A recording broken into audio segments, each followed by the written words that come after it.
Monsieur Touéré, c'est ça, hein? C'est bien ça. Vous me posez la question, je vous donne ma réponse, mais vous voulez m'emmener sur des terrains qui vont nous emmener sur un débat. Président, Ici, je il ne ne fais s'agit pas un pas débat d'un, il avec ne vous. s'agit pas d'un débat, il Peut-être que s'agit vous d'un portez déjà échange une pour que les coloration Congolais politique. comprennent.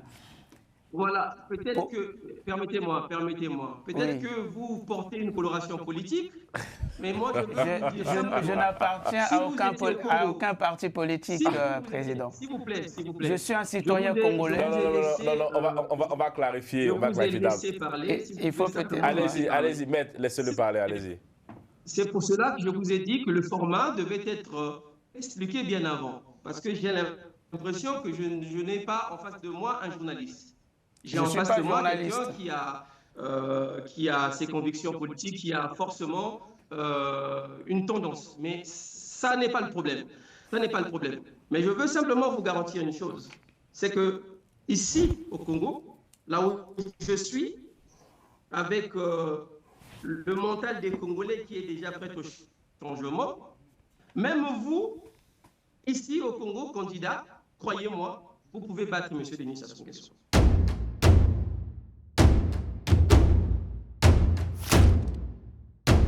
Bonsoir à tous. Nous recevons ce soir Dave Mafoula, candidat à l'élection présidentielle au sein de la République démocratique du Congo. Et pour l'interroger, je suis accompagné de Maître Ben Luther. Bonsoir, Maître. Bonsoir, Carlyle. Bonsoir, Président. Bonsoir, Jemima. Bonsoir Carlyle, bonsoir Monsieur Mafoula. On va débuter tout de suite avec l'actualité politique.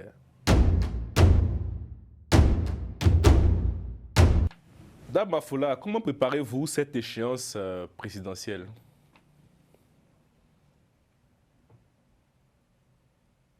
Bonjour et merci pour cette invitation. Je vois qu'on est à 4. Et je voudrais aussi saluer les autres, Madame Jemima et je ne sais pas comment il s'appelle Maître Ben Luther. l'autre frère qui a voté. Mais la question dont vous me posez, comment je prépare cette compétition électorale, comme tout politique qui a réfléchi à la décision, qui regarde comment est-ce que son pays vit une grande détresse et qui veut apporter des solutions. Et depuis très longtemps, je suis en contact avec les Congolais. Ça fait pratiquement 3 ans, de 2022 à 2025. J'ai consacré 3 années pour aller discuter avec les Congolais, pour aller écouter les aspirations du peuple. Et comme je le dis souvent, je sais ce que ce peuple-là demande. Et nous pensons que nous avons des solutions à proposer aux Congolais pour que nous puissions vivre le changement que les Congolais souhaitent depuis très longtemps. Quand est-ce que comptez-vous déposer votre candidature, Dave? Alors, le dépôt des candidatures, c'est jusqu'au 12 février. Aujourd'hui, nous sommes le 5. Je crois qu'il nous reste encore 7 jours. Donc, je pense que je le ferai avant la date butoir. Eh bien, la question principale qui nous intéresse, nous, journalistes, et peut-être les Congolais, c'est votre financement. Comment vous comptez-vous rassembler la somme pour pouvoir payer la caution? Vous savez, c'est un faux débat, la question sur le financement. Pourquoi je dis faux débat? Parce que chacun de nous sait que lorsque on a une ambition de faire quelque chose, il faut consacrer le temps à la recherche des moyens qu'il faut. Aujourd'hui, celui qui veut acheter une voiture, celui qui veut acheter un pantalon, celui qui veut acheter tant, va se donner une organisation financière pour arriver à faire ce qu'il veut. Une élection présidentielle, ça coûte énormément, mais une élection présidentielle, ce n'est pas une affaire de candidat. C'est lui qui est au devant, mais il y a une organisation derrière. J'étais candidat en 2021, je m'étais organisé avec les autres pour avoir la caution, et de 2021 jusqu'en 2026, nous avons aussi travaillé parce que nous savions déjà que on devait aussi se préparer à l'élection de 2026. Donc, on a eu 5 années pour se préparer. Alors, je vais vous donner un exemple simple. Si j'ai 1000 personnes qui vont cotiser pour que nous puissions atteindre 25 millions pendant 5 ans, si je n'arrive pas à avoir les 25 millions, c'est que moi-même, je ne suis pas sérieux dans la démarche qui est la mienne. Puisque nous savons que c'est un blocage. Donc nous avons pris les choses en main depuis le début, depuis 2021 jusqu'à aujourd'hui. Et c'est ce que nous sommes en train de faire. Et voilà pourquoi je vous ai dit, nous sommes rassurés que jusqu'au délai butoir, nous allons déposer notre candidature. Dave, nous avons reçu avant vous Jean-Jacques Obi-Opongo et M. Mirassa qui sont membres du RFC. Alors, si je me réfère à l'actualité, vous avez bien quitté cette coalition.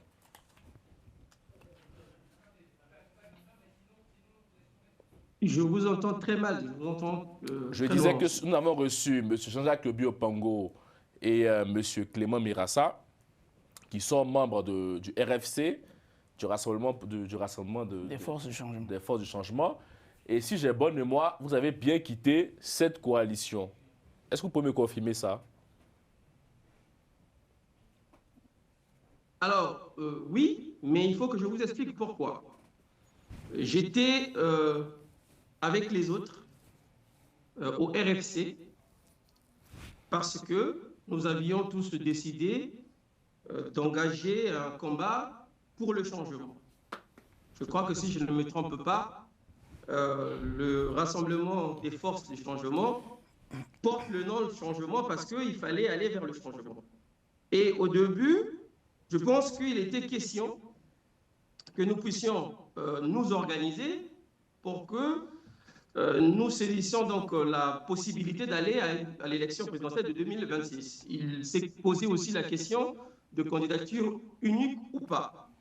Donc, on réfléchissait sur cela. Arrivé à un moment, comme la vie de toute entité, certaines personnes ont commencé à penser que ce n'était plus possible, qui ont été évoquées. À ce moment, moi et certains leaders, on a pris la parole pour dire que nous pouvions aller à cette élection dans des conditions un peu représentées parce que, voilà, on peut se pencher sur tel facteur. Bon, chemin faisant, on ne s'est pas entendu. Et comme il y avait une partie de personnes qui étaient pour aller à l'élection et d'autres qui ne voulaient pas participer à l'élection, à ce moment-là, on s'est séparés. Mais c'était des gens, que ce soit le président Mirassa, que ce soit le président Serge Yombi, ce sont des personnes que je respecte.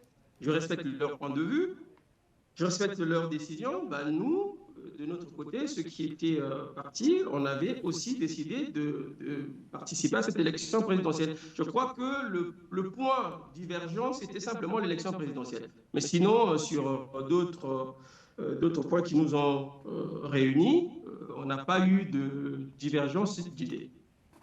Dave, pourquoi pensez-vous sincèrement, et là on est dans l'actualité au moment où on enregistre cette émission, le président désormais, le candidat Denis Sassou Nguesso a officialisé sa participation à l'élection. Pourquoi pensez-vous être celui qui peut battre M. Denis Sassou Nguesso dans les urnes? Alors, moi, je ne veux pas dire... je ne veux pas présenter les choses comme ça. Je dis aujourd'hui que l'élection est le seul moyen démocratique qui se présente à nous pour aller imposer l'alternance. Le seul moyen démocratique, c'est l'élection. Maintenant, moi, je suis candidat parce que je pense que oui, il y a une forte probabilité de gagner M. Denis Sassou Nguesso dans les urnes. Une forte probabilité. Parce qu'aujourd'hui, je mesure la contestation populaire, aujourd'hui, je mesure la colère du peuple, je mesure aussi cette attente que nous puissions avoir des nouveaux dirigeants. Donc, je me présente à l'élection présidentielle tout en sachant que le peuple est là. C'est le peuple qui va décider parce qu'en réalité, l'élection bien que ce soit une affaire d'un candidat avec le peuple, mais c'est la décision finale qui sera prise par le peuple. Moi, je prends ma responsabilité en tant que politique pour dire allons à l'élection. Maintenant, il reste la responsabilité des Congolais, eux, qui devront se lever pour aller voter. Et s'ils sont nombreux à voter pour le changement, effectivement, M. Denis Sassou Nguesso sera battu. Donc, moi, je présente une possibilité d'un nouveau départ.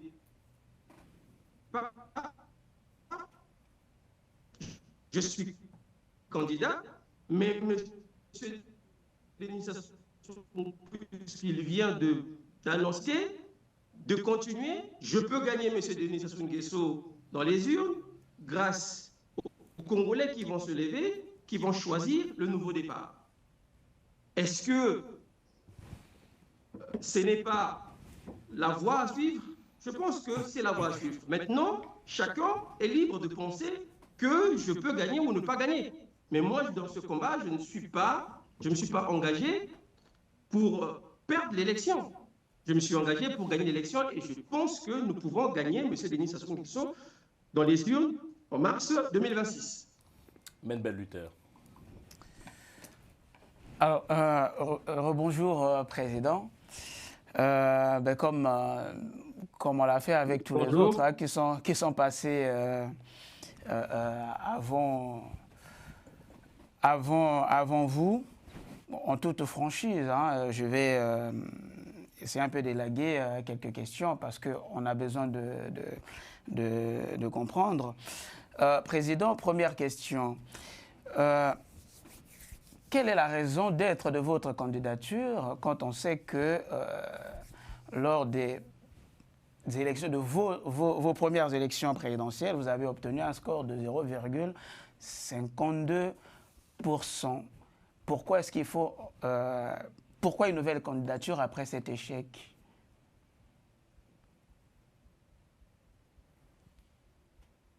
Monsieur Touéré, c'est ça? C'est bien ça. D'accord. Monsieur Touéré, quand vous me posez la question pourquoi cette candidature, c'est comme s'il suffisait de faire un score qui ne te permet pas de gagner pour arrêter de se présenter à une nouvelle élection. Il ne s'agit pas d'une question de score. Il s'agit d'une question de vie d'un pays. Il s'agit d'une situation globale, des problèmes que nous vivons dans notre pays. Les Congolais qui cherchent à ce qu'ils puissent vivre mieux dans leur pays. C'est une question qui dépasse ma personne, dépasse les statistiques que vous pouvez donner, le score qu'on m'a donné en 2021. Moi, je suis un acteur politique. Je regarde mon peuple, je sais que les Congolais veulent le changement. Si je n'ai pas gagné hier, alors je vais m'améliorer, je vais chercher à être encore plus en contact avec les Congolais, chercher leur soutien pour continuer le combat avec l'espoir de gagner. Vous pouvez visiter l'histoire électorale qui ont dirigé un certain nombre de pays, n'ont pas forcément gagné dès leur premier essai. Je vous prends l'exemple de Mitterrand qui en a fait, je crois, 3 ou 4. Chirac en a fait aussi 3 pour rester que sur la France. Donc, ce n'est pas parce que le score de 2021 ne m'a pas permis de gagner que le combat s'arrête. Ce n'est pas une question de score, c'est une question de changement, d'alternance, et il faut une certaine résistance, il faut une cohérence dans la logique de notre combat. Donc, je suis candidat parce que le pays, jusqu'aujourd'hui, souffre. Comme je vous ai dit, nous vivons une grande détresse dans ce pays qui cherche une seule chose, un nouveau départ. Et c'est pour cela que je veux, moi, continuer à proposer aux Congolais les solutions que j'ai pour le pays. Très bien, Président, merci pour votre réponse. Alors, vous parlez d'un nouveau départ. Est-ce à dire que vous avez pris acte de l'échec de 2021? Alors, tout dépend de comment vous regardez les choses, Monsieur Touéré. Je vous ai dit, je n'ai pas gagné en 2021 parce que je ne suis pas président de la République. Bien entendu. Donc, je n'ai pas gagné en 2021. Bon, ok, ben, très bien. Je poursuis, Président. Vous parlez au nom des Congolais, et c'est le propre de tout politique. Mais quand on voit dans l'architecture institutionnelle, tant au niveau national qu'au niveau local, votre parti n'a aucun représentant.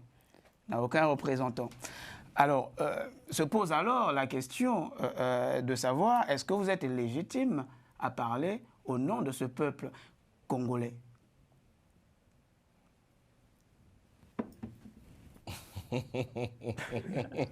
Monsieur Touéré, j'ai l'impression que nous ne définissons pas la politique de la même manière. Nous ne définissons pas le combat politique de la même manière. Pour vous, pour parler au nom des Congolais, il faut avoir une structure qui a... Il faut une légitimité politique. Mais je peux vous dire que nous avons un parti politique qui, aujourd'hui, fait le travail démocratique. Un parti qui fonctionne, mais qu'on ne veut pas reconnaître. Il y a un certain nombre de partis dans notre pays qui ne sont pas connus, qui ne font pas le travail politique, mais qui sont reconnus, qui ont peut-être des élus, tout simplement parce que ces partis sont dans la majorité, ces partis travaillent avec le pouvoir en place. Nous avons refusé de travailler avec le pouvoir en place. Nous avons choisi le camp du peuple. Nous travaillons pour le peuple. Maintenant, il y a l'administration congolaise qui est gérée à la manière du PCT. Parce qu'il y a toujours une inféodalité qui ne permet pas à ce que les responsables administratifs puissent prendre des décisions selon la loi, mais selon, comment je peux dire, selon les humeurs politiques. Et comme je ne suis pas de leur côté, alors nous subissons tout cela. Ce n'est pas une question de légitimité, parce que je peux vous garantir, j'ai participé à la dernière élection, qui est l'élection législative à Mosaka. Je suis sorti de là avec une légitimité populaire. Seulement, à la fin, je n'ai pas eu la légalité d'être le représentant. Vous voyez, donc nous sommes dans un contexte très différent de ce que vous pouvez imaginer. Donc je pense que oui, nous avons cette légitimité à parler au nom des Congolais parce que je suis parmi les rares acteurs politiques qui va au contact des Congolais. Je vous rappelle que j'ai fait Mbongi-Tour, où je suis allé pratiquement partout pour discuter avec les Congolais, et la majorité des acteurs politiques dont vous imaginez, qui sont élus, ne l'ont pas fait. Alors, je pense que oui, nous avons cette légitimité à parler au nom du Congolais. Mais Président, une question en fait, c'est, je pense que pour faire un contrepoids politique, il faudra avoir une existence, au moins dans les institutions, on est d'accord, pour faire un contrepoids politique, puisque finalement, vous voulez, vous le dites, hein, que vous êtes capable de battre le président sortant. Et ça, je ne vous l'enlève pas. Hein, c'est-à-dire, vous êtes sûr de vous. Est-ce que vous pouvez garantir au peuple congolais, pour les prochaines élections à venir, que ce soit présidentielles ou législatives, que vous, votre parti, finalement, pourra, je vais peut-être un peu mettre la charrue avant les bœufs, avoir une représentativité au niveau national pour essayer de faire un contrepoids si jamais vous n'êtes pas élu président de la République, pour essayer de faire un contrepoids à celui qui sera désigné président de la République par les Congolais.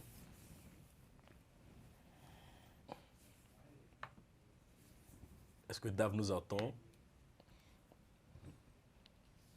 Un débatteur, parce que j'ai comme l'impression qu'on rentre un peu dans le débat. Vous me posez la question, je vous donne ma réponse, mais vous voulez m'emmener sur des terrains qui vont nous emmener sur un débat.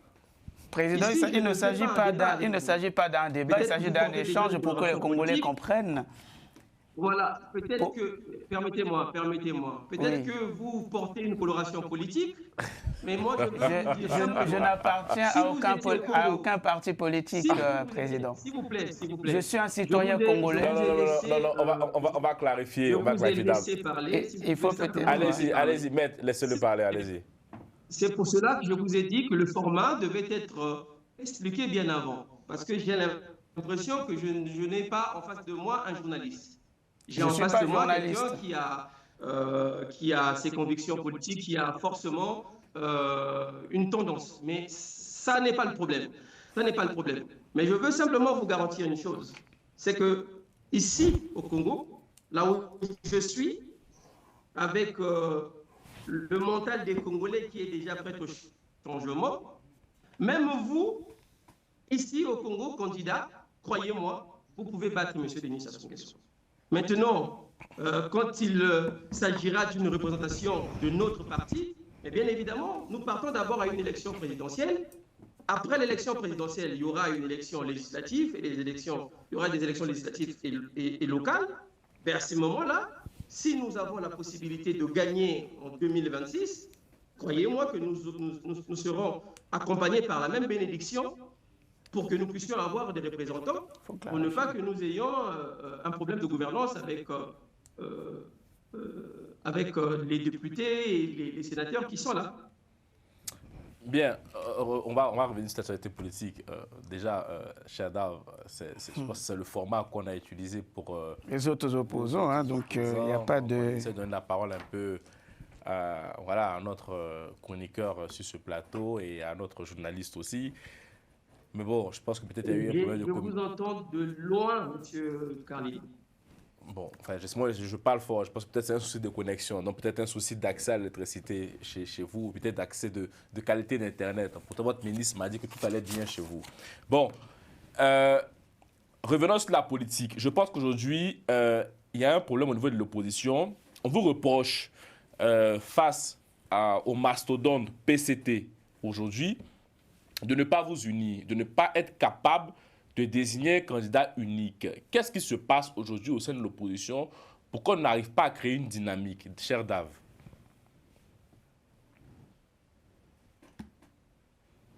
Je suis bien d'accord. La critique,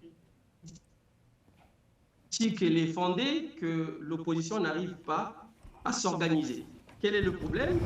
Mais il y a pas seulement ce problème de l'union de l'opposition.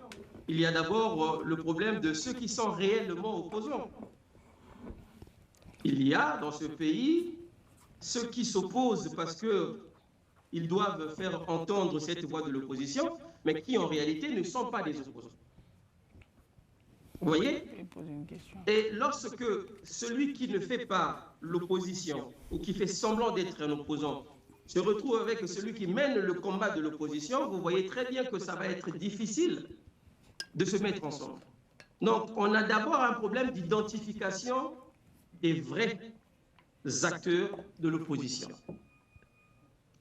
À cela s'ajoute une question qui nous sépare, bien évidemment, qui est politique, une question d'idéologie.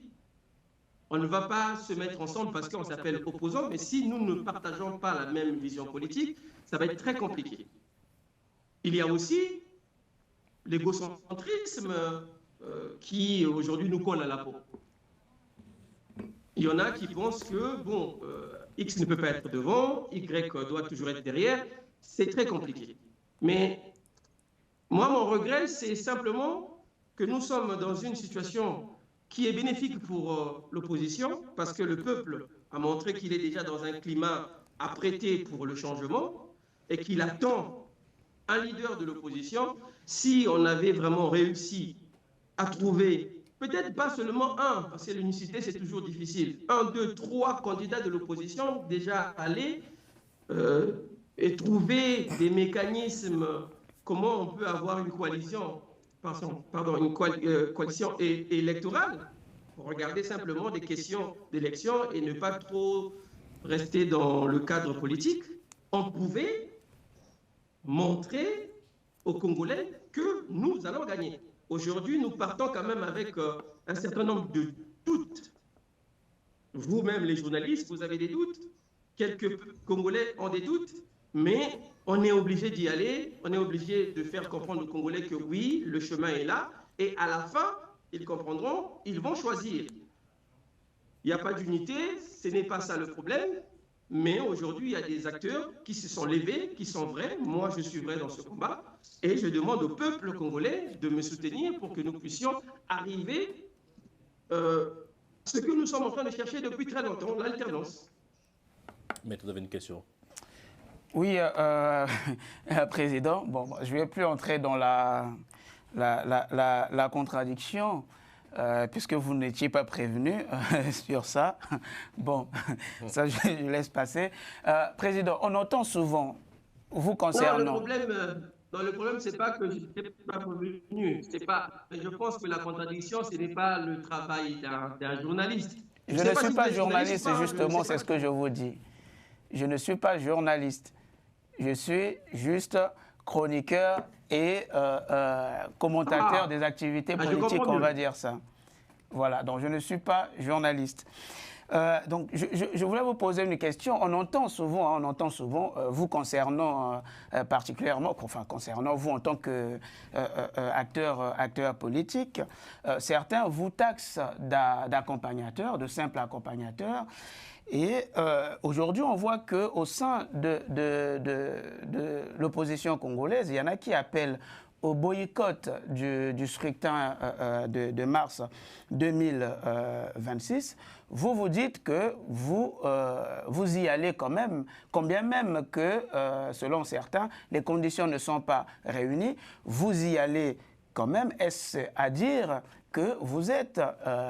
comment dire, vous faites partie de cette opposition-là dite républicaine, c'est-à-dire qui, combien même malgré les difficultés, combien même que les conditions ne soient pas réunies selon certains, vous vous dites non, la bataille, elle se fait dans les urnes et nous refusons toute politique de la chaise vide. Est-ce que c'est ce message-là que vous voulez envoyer aux Congolais ?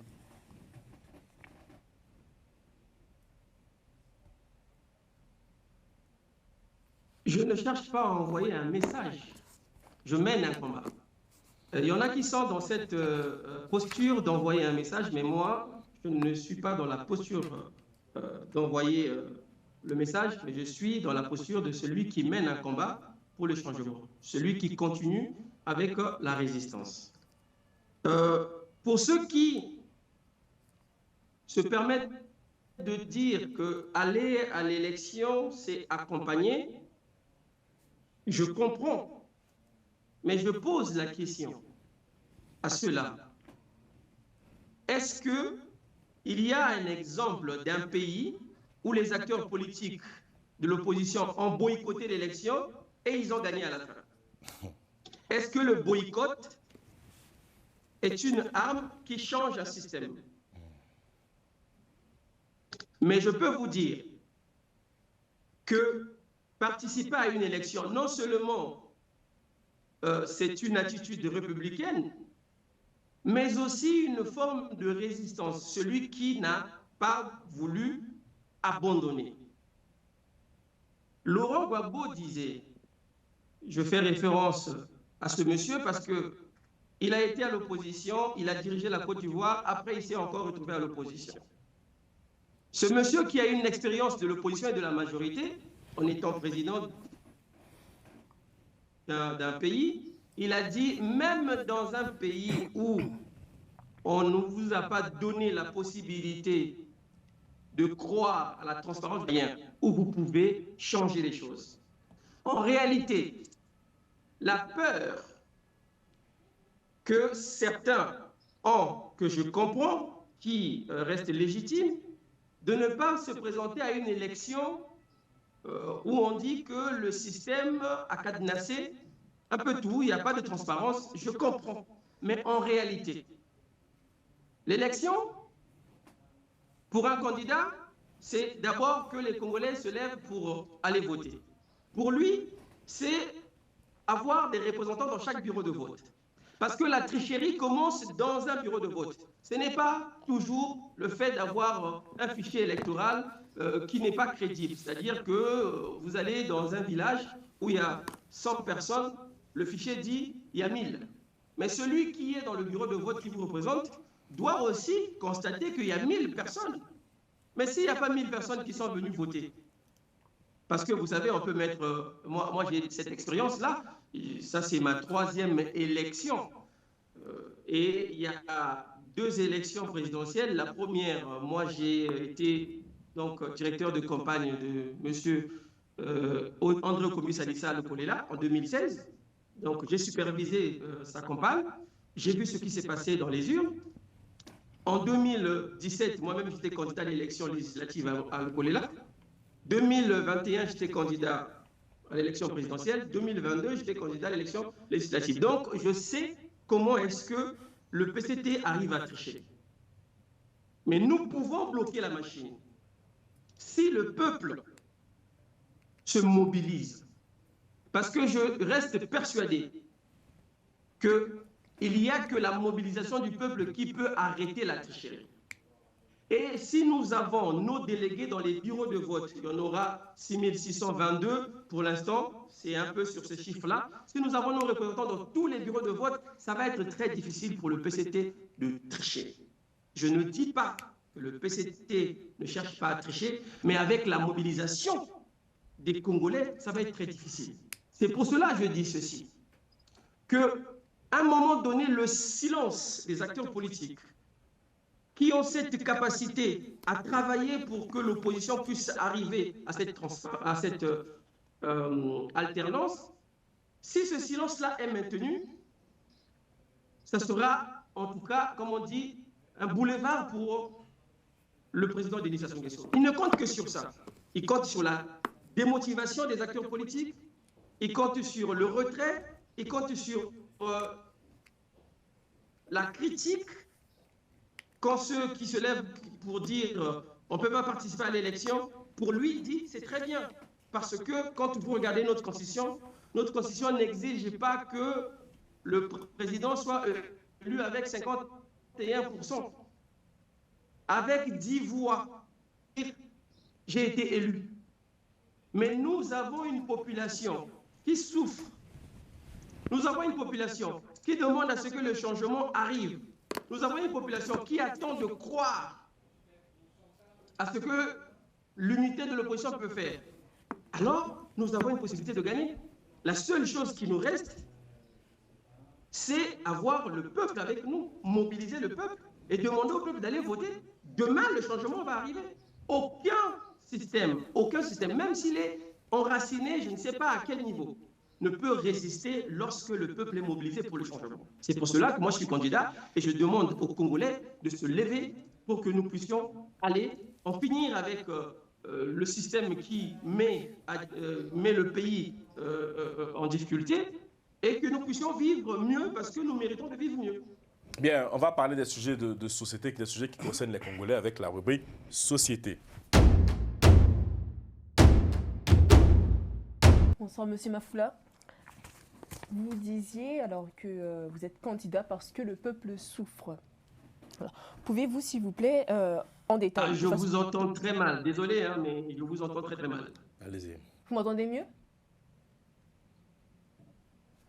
Alors, je disais que... Je vais essayer de parler plus fort. Vous disiez être candidat parce que le peuple, ce pays souffre. C'est ce que vous disiez. Et alors, pouvez-vous, dans un premier temps, Monsieur Mafoula, nous faire de façon détaillée un bilan, votre bilan de la gestion économique?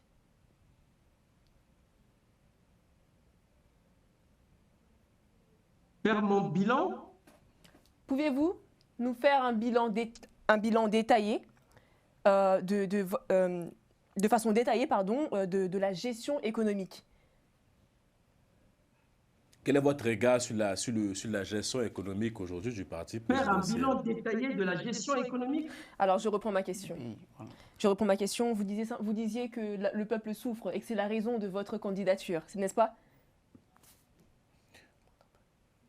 Oui, allez-y, Oui. Adjemiba. Oui. Alors ma question est, étant donné que vous parlez de la souffrance de ce peuple, pouvez-vous dans un premier temps nous faire de façon détaillée un bilan de la gestion économique?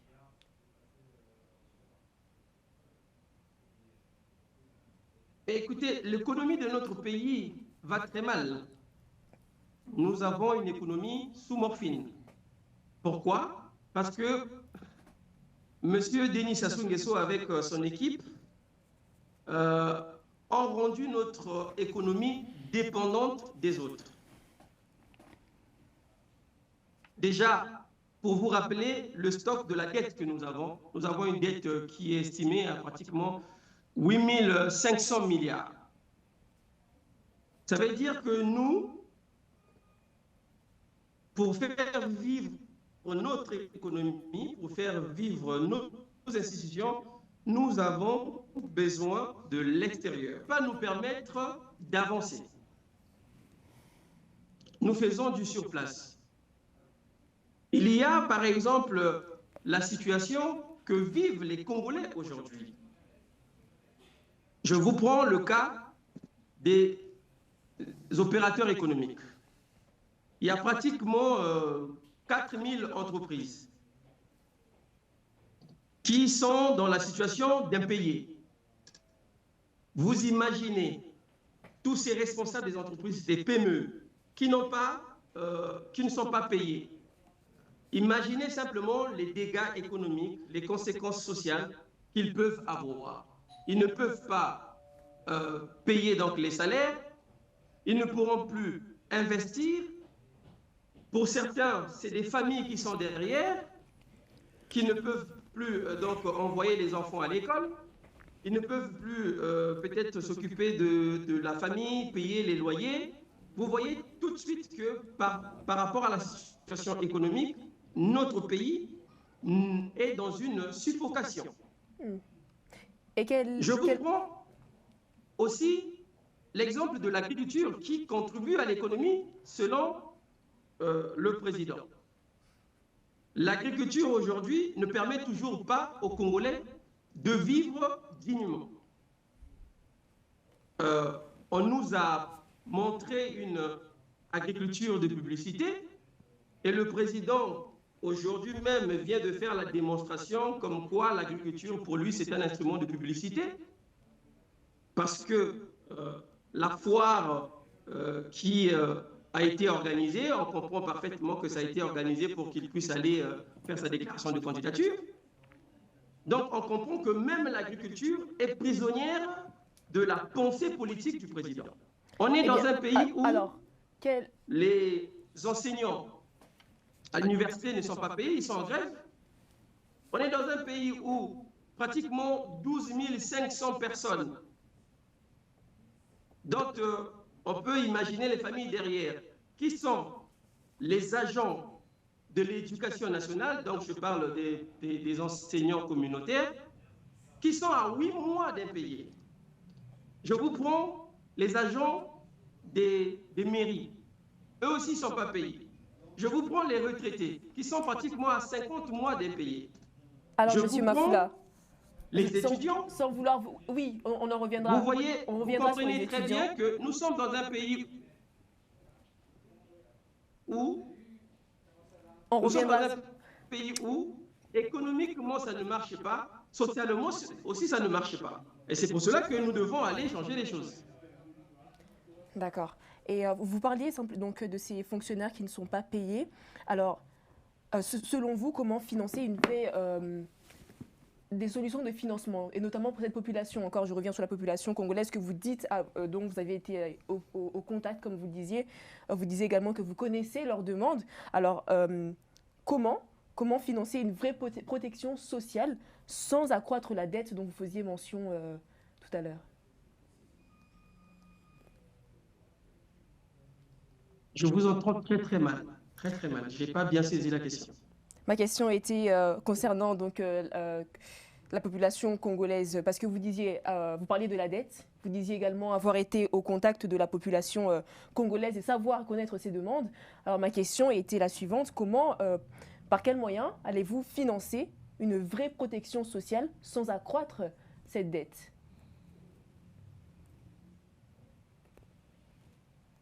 Alors, comment je vais financer quoi? Je n'ai pas compris. Une protection sociale. La protection sociale sans accroître la dette.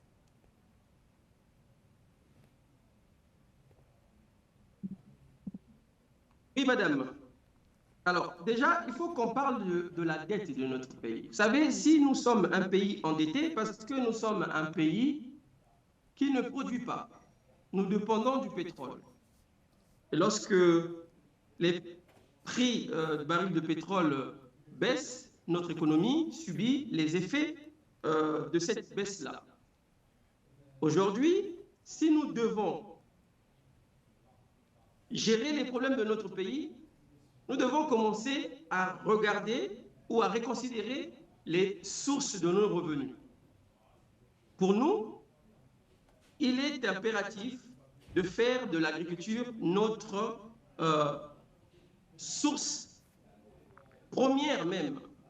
Première parce que le pétrole, oui, on en a, mais pourquoi pas faire de l'agriculture le moteur de notre économie? Je le dis pourquoi? Parce que nous avons la main-d'œuvre, parce que nous avons les terres. Les problèmes de notre agriculture, c'est vrai qu'on peut parler des problèmes de semences parce que nous dépendons toujours des autres. On peut parler de problèmes de suivi parce que les cadres aujourd'hui, ils ne sont pas recyclés. Nous devons créer les conditions pour doter à notre agriculture les moyens qu'il faut afin que nous puissions avoir une agriculture qui va permettre à ce que nous puissions développer notre économie. Le président a très souvent parlé de la diversification économique. Il a échoué. On voit très bien qu'il a échoué. Parce que je peux vous garantir que l'œuf, le prix aussi entre 35 000 et 40 000. Et je vais vous rappeler que sur le plan social, tous les Congolais qui travaillent au SMIC gagnent 70 400. Donc vous voyez que le salaire d'un Congolais, s'il achète juste un sac de foufou, il a dépensé pratiquement la moitié de son salaire. Alors qu'il a les enfants à envoyer à l'école, il a les questions de santé, il a sa nutrition, il a le loyer à payer. Donc on ne peut pas vivre comme ça. Il faut augmenter le salaire, il faut indexer le salaire aujourd'hui au prix réel du marché, c'est-à-dire le coût de la vie, mais il faut produire à côté pour limiter cette dépendance au pétrole, limiter cette dépendance à ce prix du baril de pétrole. Nous sommes un pays qui, dans le passé, a produit le café et le cacao. Il faut relancer cette agriculture de rente pour que nous puissions avoir cette capacité donc de mettre sur le marché le café et le cacao. Je vous donne un exemple. Dans la production du cacao du Cameroun, il y a une bonne partie de cette production qui vient de la Likwala et de la Songa. Mais on parle quand même de la production du cacao, du café du Cameroun. Et pourquoi pas relancer cette activité chez nous? Donc voilà un peu comment est-ce que nous pensons redonner de l'oxygène à notre économie en consacrant plus d'énergie, plus de moyens, plus de sérieux dans l'agriculture, afin que nous puissions avoir et le pétrole et l'agriculture pour résoudre les problèmes financiers de notre pays. La dette, elle est là, mais en réalité, si nous sommes sérieux dans la gestion des finances publiques, si nous sommes capables donc de relancer notre agriculture, nous allons payer la dette et nous aurons aussi cette possibilité de dégager des surplus qui va permettre à ce que nous puissions faire avancer notre pays. Dave Mafoula, il y a une actualité actuellement à Brazzaville, ce sont les événements qui ont eu lieu dans le pool. Quelle lecture faites-vous de ces événements? Sur ce plateau, on a un acteur politique, Guy Mafimba, très connu dans la diaspora, qui a parlé d'une relation incestueuse entre le pasteur Ntoumi et le président Denis Sassou Nguesso. Est-ce que vous reprenez à votre compte ce narratif?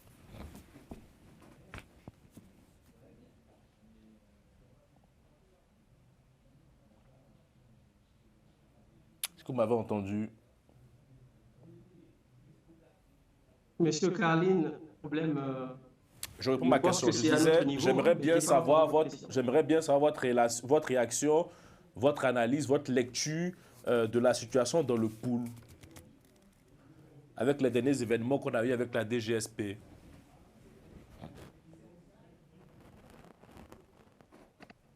Mais je pense qu'aujourd'hui, nous pouvons dire avec force que le président de la République échoue sur tout le plan. Il échoue sur le plan social, sur le plan économique, sur le plan sécuritaire. Parce que le Poul est l'un des départements de notre pays. Et ce qui se passe dans le Poul depuis des années, parce qu'il faut remonter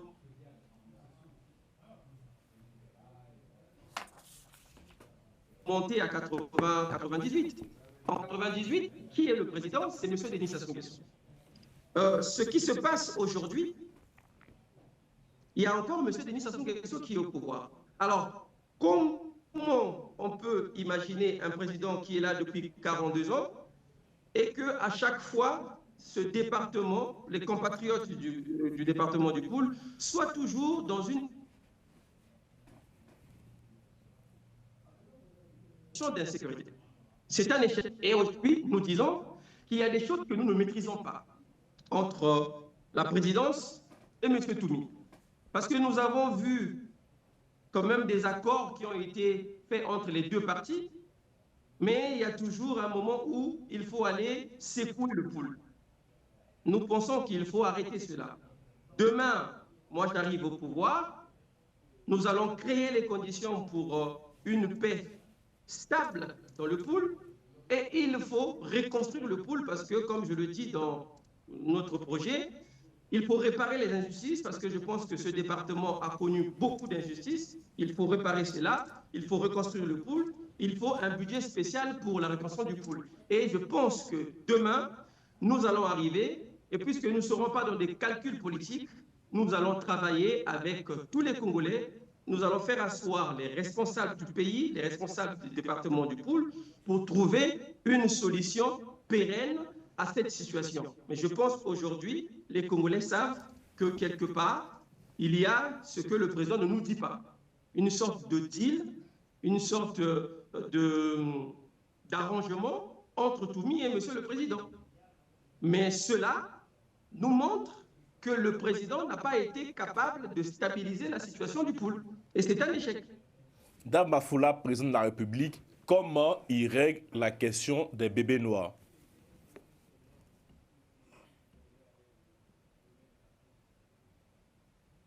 Monsieur Carline, la question des bébés noirs, ce n'est pas seulement une question de sécurité.